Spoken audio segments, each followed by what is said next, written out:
Thank you. Thank you, Sarah. And just thank you, the Vermont Studio Center, for hosting me. Very excited. So I'm going to read. I'm going to start with, I'll start with from this collection, Ghetto Claustrophobia. The place in another universe teaching us our lost adolescence and a new alphabet. A. You brought back the meaning of place as kin, as that gathering, as that where we may not look alike, but we know each other. B. Your kitchen still holds the girl with arachne etched upon her right shoulder. She stands between the old soapstone, him and me. I wanted to be her for his gaze, for the way he says with his fingertips, I love your ink. C. Your fireplace, the big as in real big, as in big enough for bodies, as in, well, damn. It heats this room for dancing. D. It heats the corner where the lovers hide. It warms the girl who asks for peacock feathers in the dark. It be big enough for the raised right here hog. E. Somewhere between one of the kitchens, one of the living rooms, the dance is called. The trying too hard, somewhat sexy dancing girls are putting on some type of show with feather boas. But that music, always jumping, always jive, always live, no CDs, no iTunes. F. For those who want to be seen but watch, or those who want to watch and maybe be seen, you have ways, you have spaces. G. That bump out in your kitchen snuggles that bay window, catches the cacophony of voices, holds the wraiths of past chat, present chat, and that talk of next, along with the ghost of the girl with the stranger wearing her favorite boots. Remember them? She laid like a child at nap time, her face still there, buried in his chest as the first hello. H. Your kitchen table keeps visual over what was, will be, and the personals. This one on the lip of an envelope saying, single, with land, no job, no kids, children and wife? Yeah, sure, I'll try it. Preferably someone who owns a liquor store. This one answered for the way it was so funny. I. And another part of you, the damn near room-sized loom, and another, a same Madonna acoustic because, just because. In the yard, the girl who climbs the tree for the first time and ever, years from now, she'll say those hippies were fairies in an enchanted garden. They made me do it. J. Your hall holds endless food. The smoke from the bonfires sticks to the nose hairs, hangs from beams like the curing raised right here hog dangles, hangs like the words of the host. This cucumber smells like it came from a store. K. You spun giddy listening to the chant of can't. I can't do E. I can't do acid. I can't with the shrooms. Pot brownie.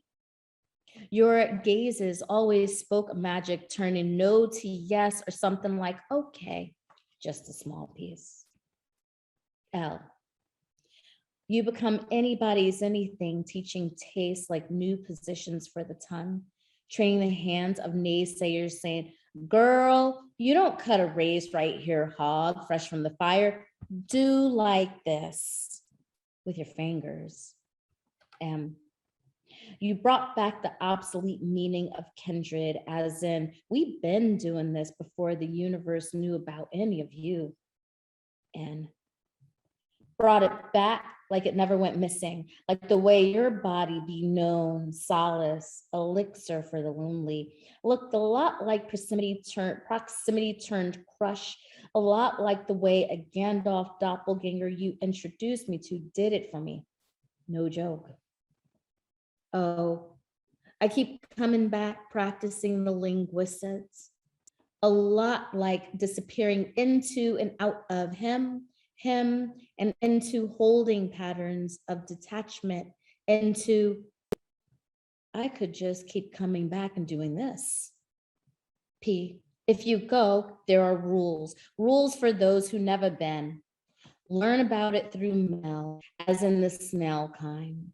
Learn about it through those who've been there. The cashier at the bakery, the lawyer, the girl with the arachnid tattoo etched on left shoulder walking down the street. They all lean in and ask, are you going?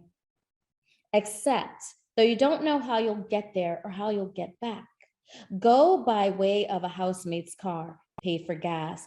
Go by way of a stolen but not really stolen truck. Your friend won't call the police. Go by way of the lover looking for his next fuck kind of lover. Go by way of the lover who wasn't really a lover. Go any way you want, just get there. Once there, choose your room. Once there, put your stuff on the bed, then put taken on the door. Do this and still run into the fools found naked in your room. Wake up to Dick Francis holding the window open and the hillbilly gentleman you've been with vanish for his morning coffee. Wake up to the fiddle played by the ugly ass dude who tries to charm. Wake up with an apology if you were the fool, the naked fool who stole the room the night before. Leaving before the party isn't the point. Q, get there. Give yourself over. R, be in the space. Give yourself over. S, go to sleep. Wake up to T, or just stay asleep. Because leaving after the party isn't the point, for here is endless.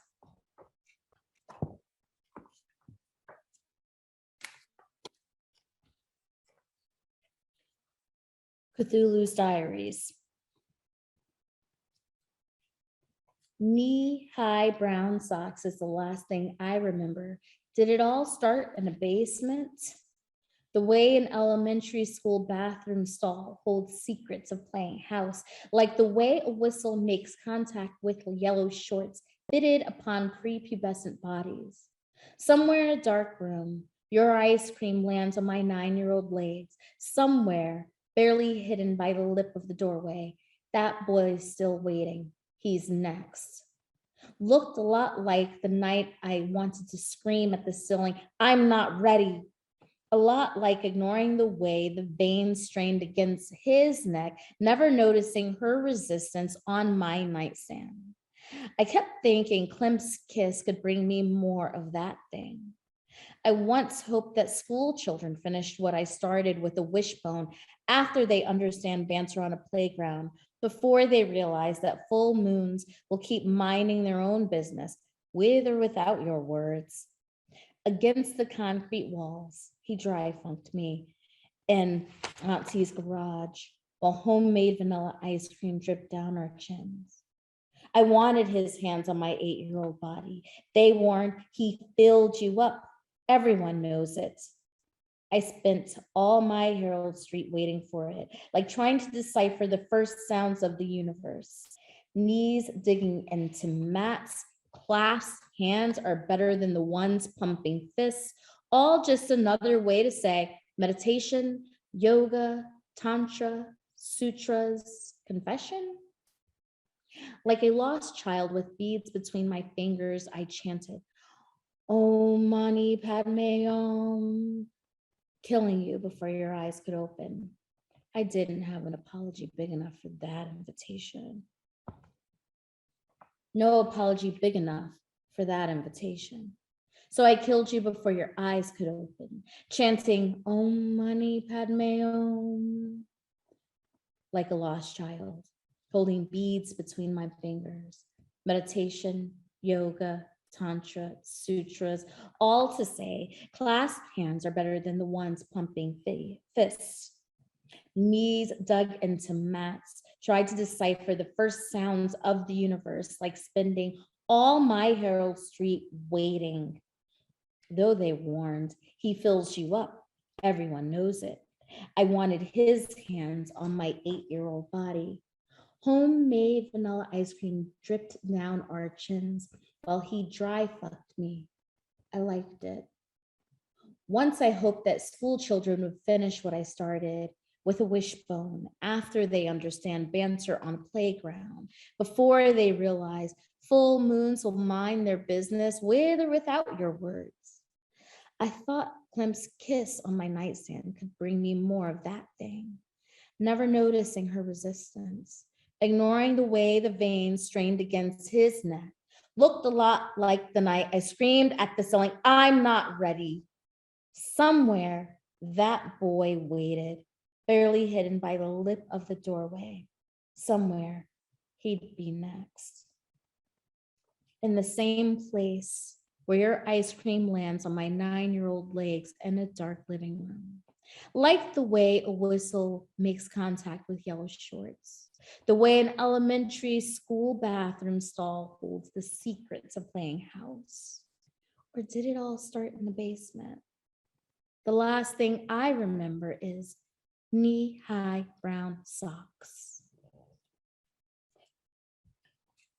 I'm gonna read, take a break from ghetto claustrophobia. I'm gonna read two kind of new poems from a different sequence.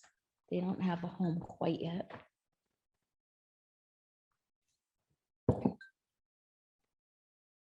People I've met with my eyes closed. The 400-pound butcher on the abandoned farm, he's gonna fix my kickstand. And the Nissan Maxima is still covered in blood. And the voice of a man continues to chase. He will steal, he will harm. And the white tip of the building in the distance is home. And my best friend hides her baby, refuses his face from my eyes. And the grandmother who shared this from her grandson, but wasn't supposed to. This is the conversation I've been having with my Negro girlfriend. And an enigmatic jigsaw breaks my skin from left to right. And the couple that keeps watch over me, making sure I don't leave, just remember to hide the keys. And the platypuses that deceive on all fours, then spring up to chase. They will catch us soon. Then there's the preacher's daughter. Preacher's daughter looks familiar. Her voice screams me down, asking, "Why did you come here?" Should have warned, these two pieces are from work from my dreams. So pulling material from some of my dreams. The second one. Green glass and the nightgown that growls. In a house of green and glass, it happens once. Once is all it takes to land in a patient nightgown. The nightgown demands, go stand outside, but I won't look like I'm a patient. The nightgown growls, this is good for you. Stand on the corner of Sherman. Am I with them? Am I one of them? I refuse to answer. Normal clothes on my body on the back of a motorcycle. The escape is icy, slick. Go away from the house of green, the house of glass, the house that holds my patient room. Go the flat turnhill with ice, away from the gown that demands. The little boy on the tricycle unseen, the brakes pumped, air on my body, all say, I am real.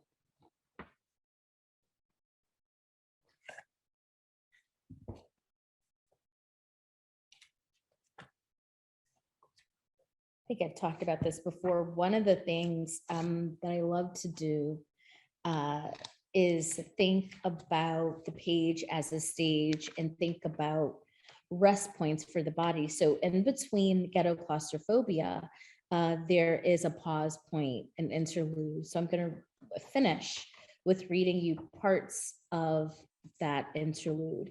And it's called The Day God's Thermostat Broke, Ghetto Claustrophobic Dream Interlude. This never happened. It will shock you how much it never happened. From Mad Men. The sleeper must awaken. Dune, 1984. Biggie wanted one more chance while Foxy Brown was hoping that someone would take her home tonight. And Spike Lee's Ice Cube on Rosie's breasts in that movie imprinted like those lyrics. We all wish we had that ice cube, except our hot didn't look that cool. Heat turned bubblegum into the lava that never let go of the bottom of our shoes. A reminder that God's thermostat is broke. The Walkman keeps skipping on that one song on that tape they took back to the store. They took that tape back to the store because what was a child doing listening to something that was vulgar? My music threatens mama's music. She's screaming from the front seat. I can hear it all the way up here. TLC drowns out Millie Jackson. We are captives of the back seats. Skin sticks to the car seats that are somewhere between leather and plastic. The air conditioning in the cars broke as God's thermostat. McDonald's is our only hope, and pinching Maurice as we are approaching the Golden Arches is a promise that we might get there. When God's thermostat is broken, find another way to keep busy, keep away from strangers, keep away from the places where you don't belong. Something about the way that heat brings about the more that would never cross your mind. Also, you are never supposed to talk to strangers, let alone pick them up in your car. Well, unless you know them. Even if you know them, you don't pick them up on a summer night. But isn't it safe if you have your friends in the car? Wade was walking along the side of the road. Wade had to stay off and on in that place where everyone knows there are secret tunnels and where they kept the patients. You know Wade. He's always on the corner. He'll freestyle a poem. He's always on the corner. He'll say something witty to draw you in, and those eyes. His eyes are a kind of brown-green color, not noticeable enough to make him handsome.